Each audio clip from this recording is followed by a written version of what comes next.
And the topic of this discussion is reimagining higher education and leadership, navigating innovation, policy, and global competitiveness. I would like to call upon the moderator, Professor Dr. Samiruddin Khan, the Pro Vice Chancellor, SRM Group of Institution, Tiruchi, Tamil Nadu. A huge round of applause to the moderator. Let us call upon the panelists, Dr. Monit Kapoor, Pro Vice Chancellor and Director, ASET, Amity University, Bengaluru, Karnataka. Dr. Y.M. Jayaraj, Pro Chancellor, BLDE, deemed to be University, Vijayapura, Karnataka. Professor Dr. M. Krishnan, Vice Chancellor, Central University of Tamil Nadu, Tiruviru, Tamil Nadu. Dr. Kiran Kumar Patil, President, Institute Innovation Council, CMRU, Deputy Director, School of Engineering and Technology, Bengaluru, Karnataka. Dr. Sridhar Saraswati, the Chairman, International Institute of Medical Science and Technology Council, Bengaluru, Karnataka.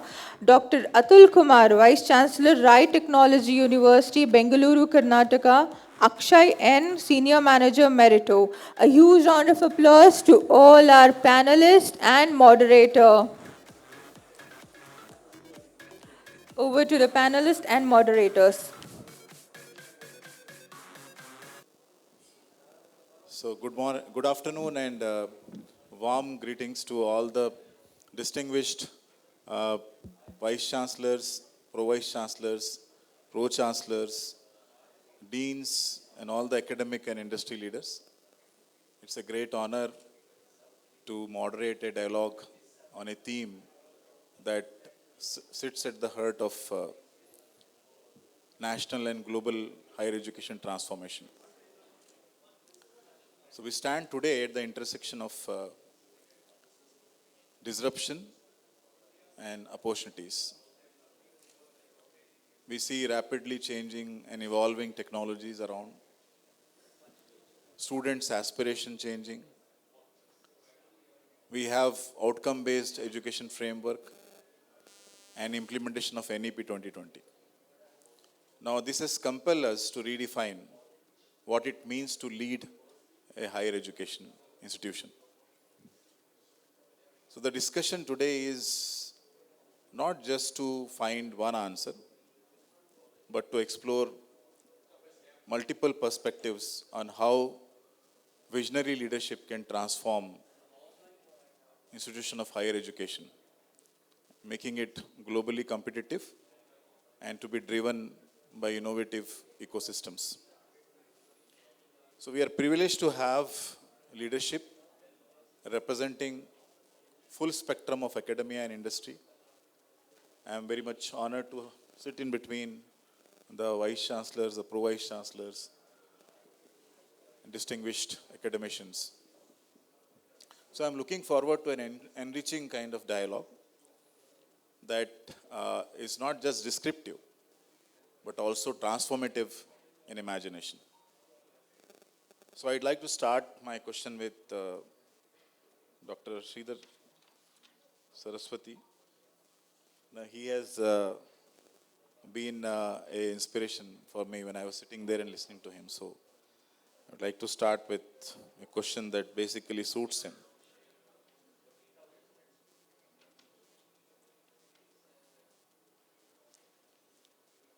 So,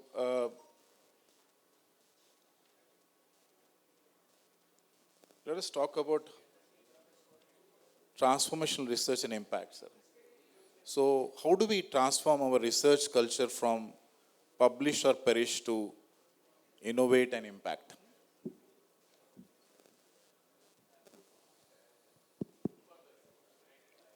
I feel like sitting in first standard and listening the class teacher to ask questions, and probably the last benchers will always afraid of the teacher whether the question will come to the last bench first. I'm very stubborn teacher, sir. See, of course, honestly speaking, that I have not prepared for any kind of question so far. The first time I'm listening the question. Can you repeat it, sir, again? Yes, sir. How do we transform our research culture from publish or perish to innovate and impact. Basically, our research is going from library to library. It doesn't have any kind of impact on the society. So I would like to So know I your would like thoughts. to answer for that actually with a different question. Because you talked very much about organic research Yes. and thesis being published on payment basis. So I thought this question will be relevant to you. See, research means research. Unless we search, how can we research? See, transformation is something like which is existing. And if something existence, then we can transform it. But if there is no existence, there is no searching at all. We are not ready to search, then there is no research. I just wanted to give a simple example for that. Let us take a research institute. Let us take an example of engineering college because many people are from engineering sector. How many people, how many students are started researching from the first semester onwards? And how many teachers are influencing them to research? And research means it should start from the book. How many of them are reading from the previous experience of the teachers? How many of them are familiar where the exact library is in the college? And if they want something, they will just go to Google and search and find out some answers for that, ready answers, and they come out with certain suggestions. It is not research, it is suggestions of someone. So I would say that we have to go back to reading habits. We have to cultivate reading habit from the childhood onwards. We have to open our library in all the colleges or universities, etc. They have to cultivate that habit of researching books. Researching books means researching people, and different people, different idea, different thought process. Then come to a conclusion that, okay, I have read so many books, but I feel that this is not the fact that I need to give you a new fact on this particular domain. That is called a research, from my point of view, in my humble submission. Yes, sir, very rightly said, your observations are quite keen and contemporary.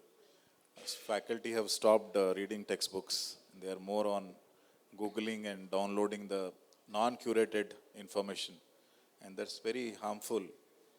So, moving on to the next question that is directed to Dr. Kiran Kumar Patil.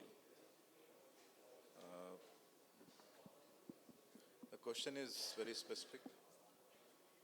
If leadership in higher education is no longer about authority but authenticity,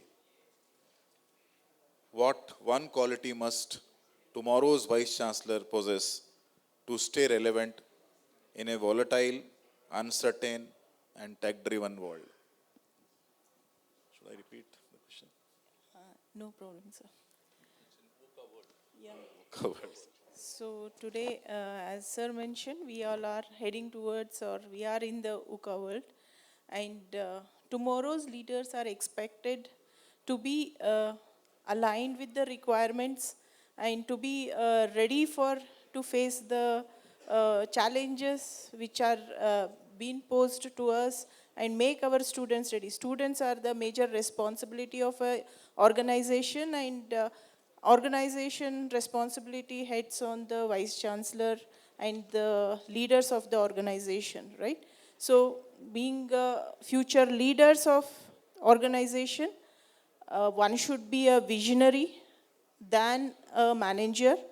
So when I say visionary, one should be an architect of an organization, right? So as an architect, they should have a long-term vision how we can shape the future of the students.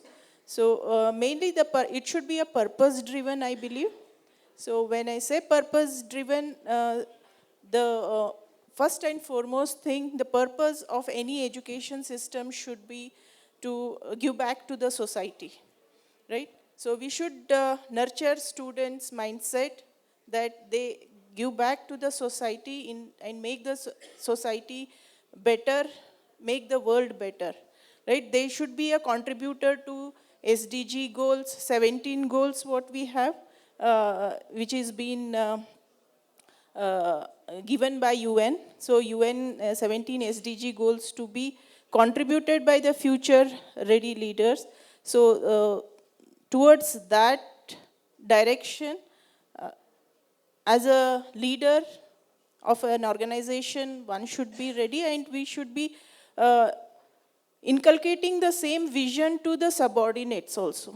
So only then it will make a difference. So we should create change makers. So that is the need of the hour. And when we speak about the education should be like an life saving jacket for a student for next of their lifetime. But today, when we say every degree gives them 2 years of safety or 3 years of safety about their job roles, but education should be a lifetime jacket for them in terms of getting literate and empowering them to be a good human and a good citizen first. Then, of course, job and the placement, all those are derivatives of the education. So all these aspects needs to be taken into consideration by the organization of the leader is what I say, sir. Very aptly answered, madam. Leadership is not just a position, you. as everybody knows, it's an influence. And the Vice Chancellor should definitely be a visionary. And as you rightly said, even NIRF has included the SDG goals as one of the parameter now. Of course, coming back to research, retraction will lead to negative marking also. Coming to the next panelist, Dr. Monit Kapoor, the Pro Vice Chancellor of Amity University, Bangalore. So I would like to ask a question related with technology and pedagogy for you, sir. With generative AI coming into full force, simulation-based learning is talk of the academia. And hybrid classrooms, thanks to COVID, has taken a bigger shape. And it's also emphasized in NEP 2020. So should pedagogical innovation be faculty-driven or leadership-driven? That's not my... Good afternoon and warm wishes to everyone for Karnataka Rajyotsav Day.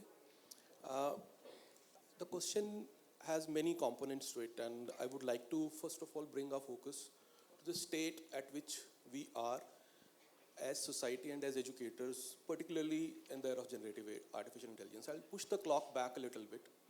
April 2025, Economic Times. We found a report which was filed over there that generative AI tools have been made free in US for all the students till 2026, till they graduate, which would include deep end research capabilities.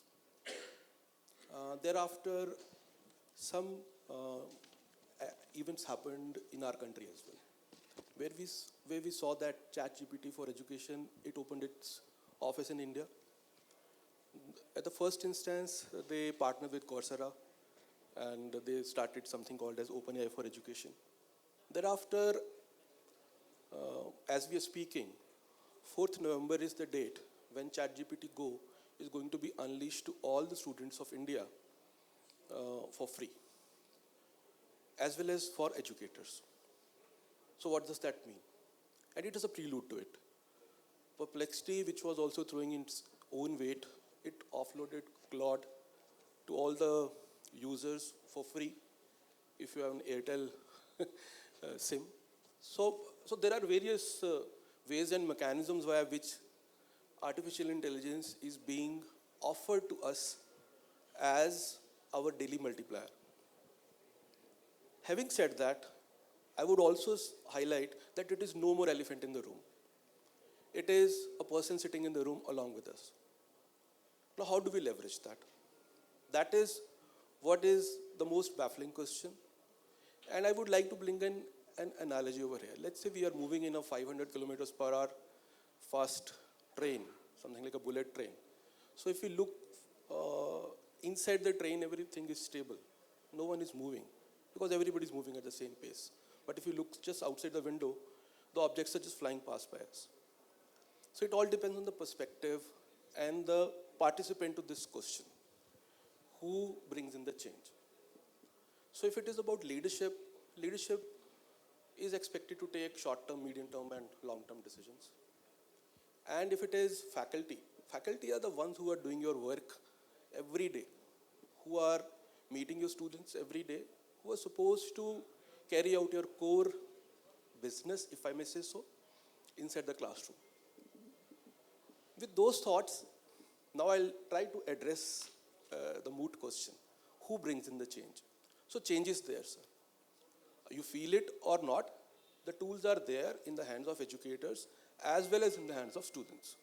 So, which means the society or the ecosystem that drives our educational sphere, everybody is having. So now there is no question of public sector being left out or private sector ahead of it. It is free. Now comes in the moot question whether we are willing to change. And that brings me again back to your basic point that Dr. Saraswati said in his opening remark, that can we think of changing ourselves first? That is the first thing. And once we start changing ourselves first, then the change will start to reflect in our day-to-day actions and the way our students' behaviors will be accounted for. Students are already asking questions from chatbots. They put in the notes and the textbooks and everything. If I may report to you, sir, they will have access to PDFs and everything, and they just push it, and then they ask it to generate 20 different questions for the assessment which is coming up. These kind of attempts have been featured on ChatGPT Go's page. Some of my students' prompts are featured over there. So they are already doing it. My request to everyone sitting in the room is that please identify that it is already there. And if we don't match up to our students will go ahead.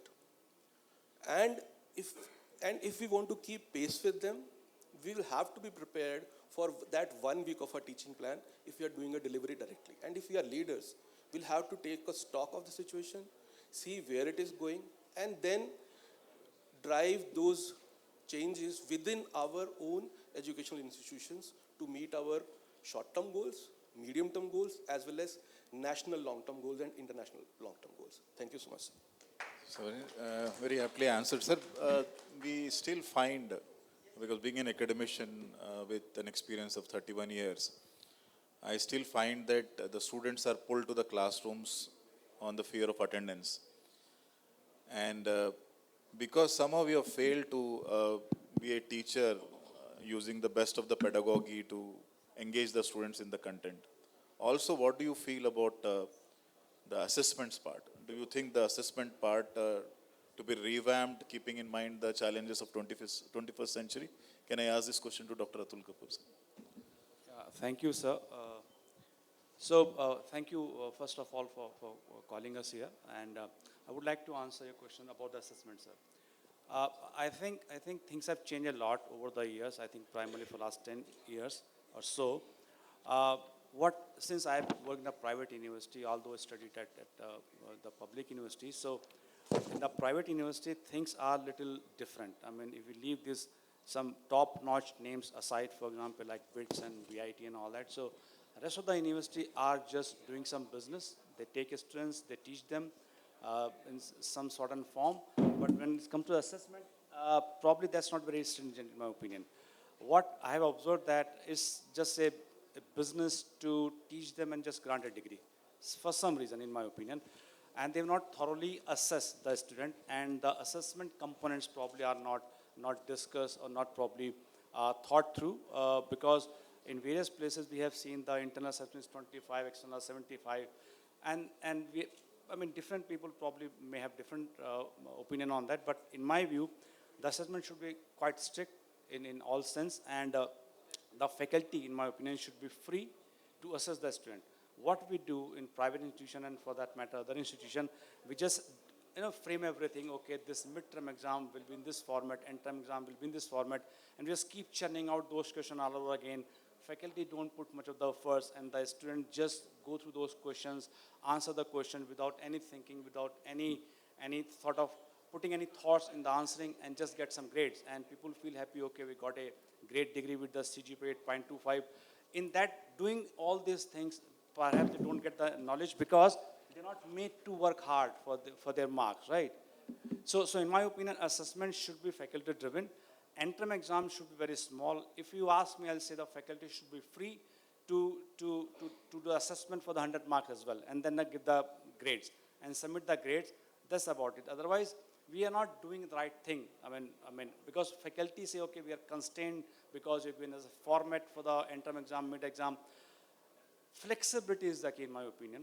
Faculty need to be taken into confidence because the university select the faculty for some reason, but we don't trust the faculty. That's what I feel actually. So they need to be trained, in my opinion. They need to be trained how the assessment need to be done, and they need to be free, right, to do the assessment. And then once they do the assessment, maybe internal plus external, they should be allowed to defend their grades, how much grade they're submitting. So we can sort of eliminate some sort of biasness among the faculty. In my opinion, assessment should be done very strictly. Otherwise, what we're going to produce probably will not be worth it. That's my 2 cents. But sir, the irony is that today also memorization is prized. It's not the demonstrable skills that so people for- basically assess. And I don't know, it's a food for thought for all the academicians here. How many of you implemented the examination reforms given by the AICTE? So if you are not, just please go and just have a look at it, how meticulously they have given the guidelines to, design the assessments for the students, where competencies and performance indicators are mentioned. So going to the next panelist, Dr. Krishnan. Sir, it is honored to have you in the panel discussion. He's from the Vice Chancellor from the Central University. And I would like to, because policy is one of the, part in the theme of today's discussion. So the NEP 2020 promises both autonomy and accountability. How can university leadership navigate this paradox effectively? So first of all, I am much thankful to all the members for giving that platform to discuss with that higher education. But all my panel member, it's taking each topic, they discussed very nicely. And also my moderator also from a very big university, SRM. So I'm so happy. Number one, sir, there is a change is coming all the time. Now the situation of the universities are, what we have to do that, the universities, it's not only for giving the degree or giving the placement or earning the money. Now, university is coming to the situation that we have to give something to my society. Why? Because society is looking for an innovative thing from the university or higher education. By that, they want to have a happy life. So now NEP is coming. I think I can say so many things where the syllabus is going to be changed. Industry collaboration is going to be out. But one thing I want to tell about it, the skill development. Why we have to talk about skill development? I can say, right, so I'm briefly taking 2 minutes. I am from a university which is a tip of India, where rather than I am very close to Chennai, I am very close to Sri Lanka. So that's the way the university is there. But the people had given that what you called the land to us, 514 acres, to start the Central University of Tamil Nadu. When I joined as a university, I am looking for how I can change my policy.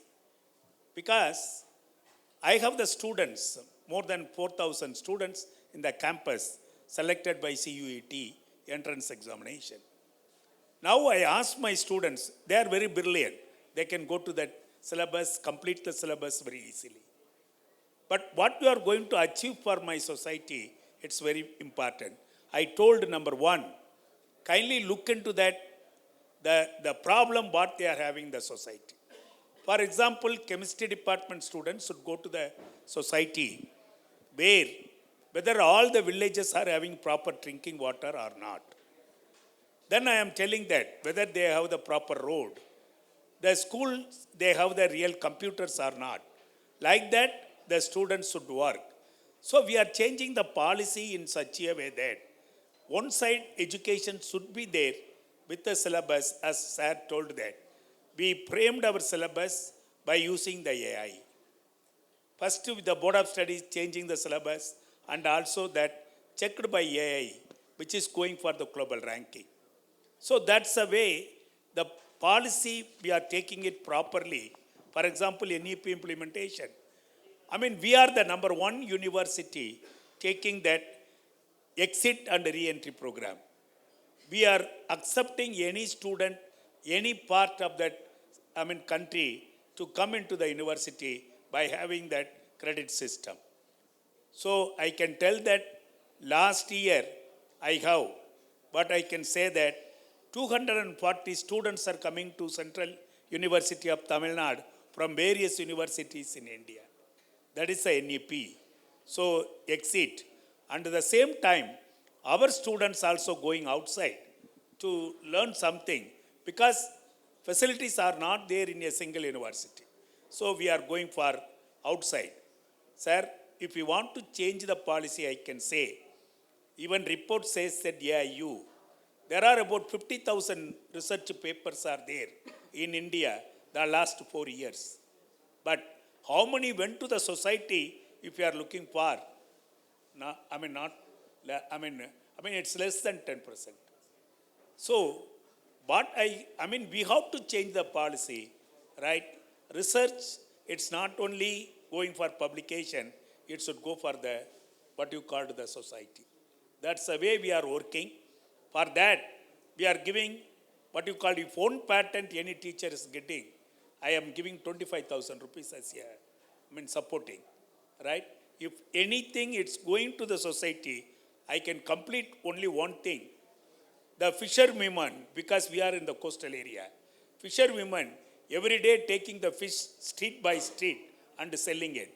But today we have the app where the fisherwoman can upload all the fishes available with the price, like our Swaki and other things. People can buy it and bring it. So policy, we have to do that.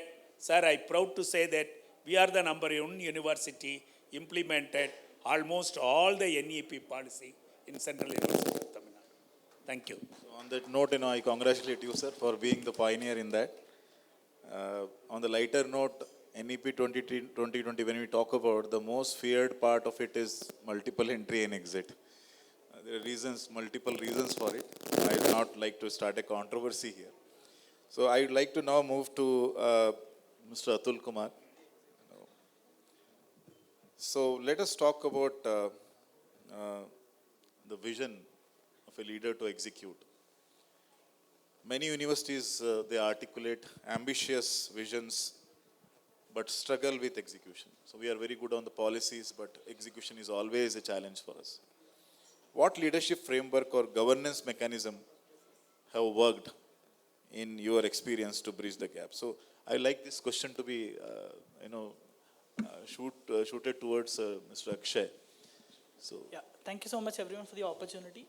So considering the panel that I've been, a part of, I am in no position to kind of recommend any governance policies and stuff because, considering the delegates that I'm seated with, I just would kind of like to take this opportunity to kind of put up a certain observations that I've had in my tenure working with a lot of digital marketing heads, Marcom leaders, head admissions on what we've heard day in and day out and what we believe could be a bottleneck that we could kind of solve with a little bit of keen observance and how do you kind of take things forward.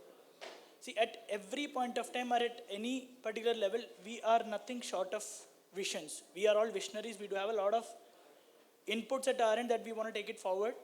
We want to implement and bring change management.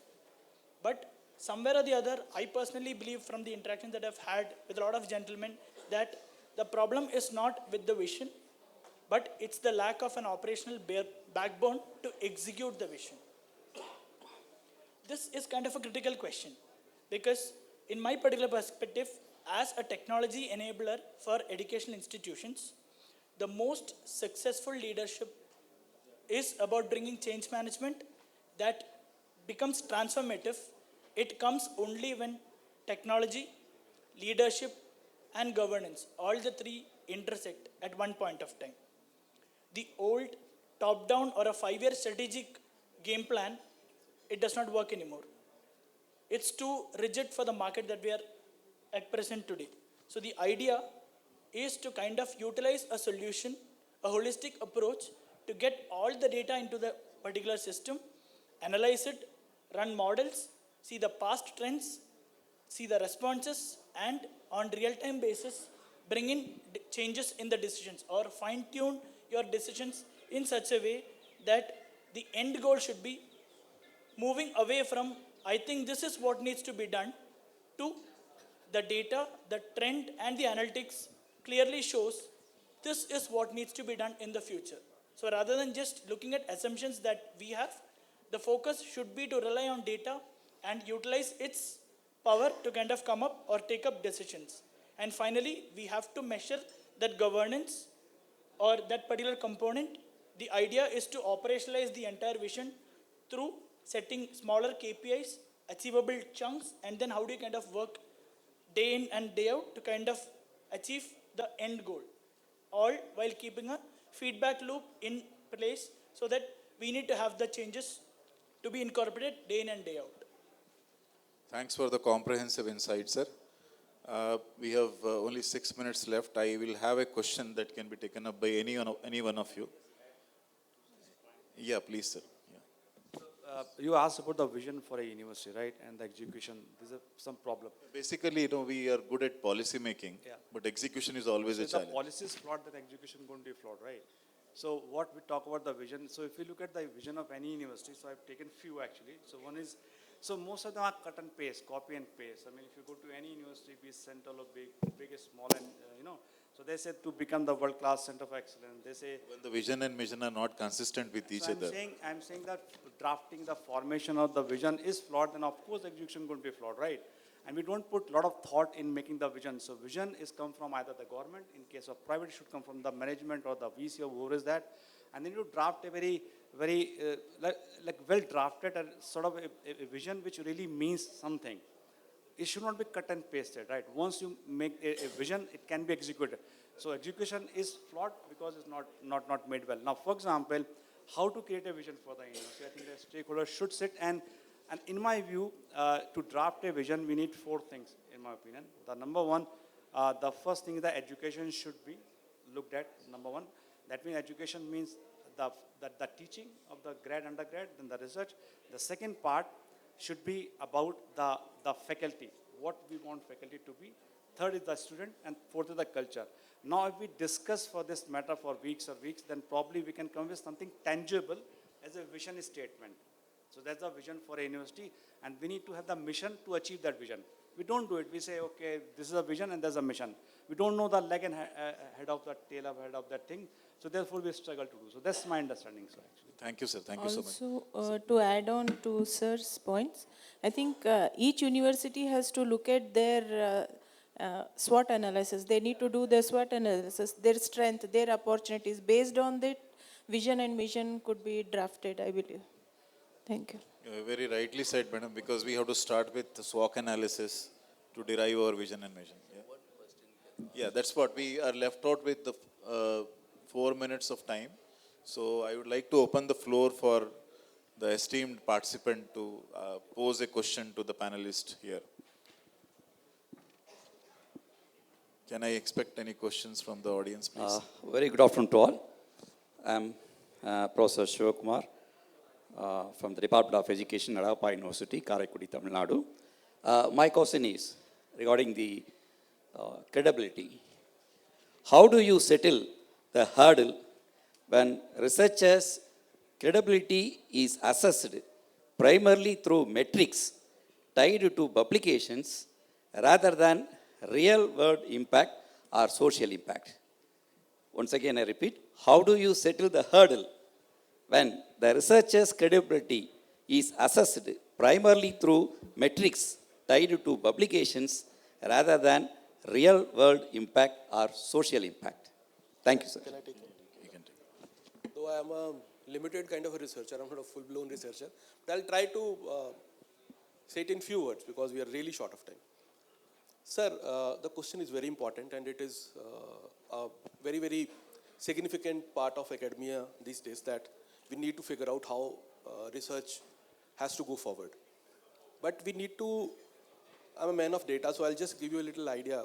Around 25% of international workforce is going to reside in our country by 2035. So we need to look it from that front. And of course, we are a growing economy. There were some slides in the morning. We'll go to 3 trillion, number 3, number 2 later on, maybe I don't know when. But per capita still is a challenge. And then Madam brought in, and Sir also brought in issues, and when Sir brought in issues that there is a lot of rural distress where they're not able to even get clean water and hygiene. So issues are many. So the whole direction where research should be taken forward now is that I guess we have done enough of numbers and multiple publications per faculty and all those have happened enough. And we all have become masters at it. I don't want to say more.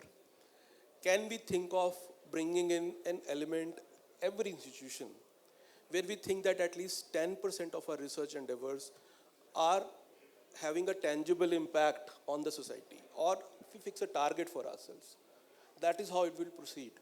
And I am privy to many conversations at various places, public as well as private, where I participate to those discussions. There is a willingness, and people are thinking about that. So there are two demographics to be met. One is we have to cater to the largest workforce ever sitting in our country, which we have to create for next 10 years. Second is we have to create an innovation ecosystem that takes us that far. Whatever we have done has brought us this far. But to go from number 3 to number 2 and then to number 1, what we are doing is not going to add up. We need to change the way we work. For that, we need to fast track our productivity and output from research. Thank you so much. Thank you. So with this insightful and thoughtful and mindful session, we have come to the conclusion. 29 seconds left out, so I would like to take the privilege of thanking all the distinguished academicians for their insightful contribution on the theme of the discussion today. And also I appreciate the distinguished audience for being so good listener. And as I said, the leadership is not just a position, but it's influence. It's a collective moment to create future-ready, value-driven, and innovative institution of global competence. So thank you all. God bless.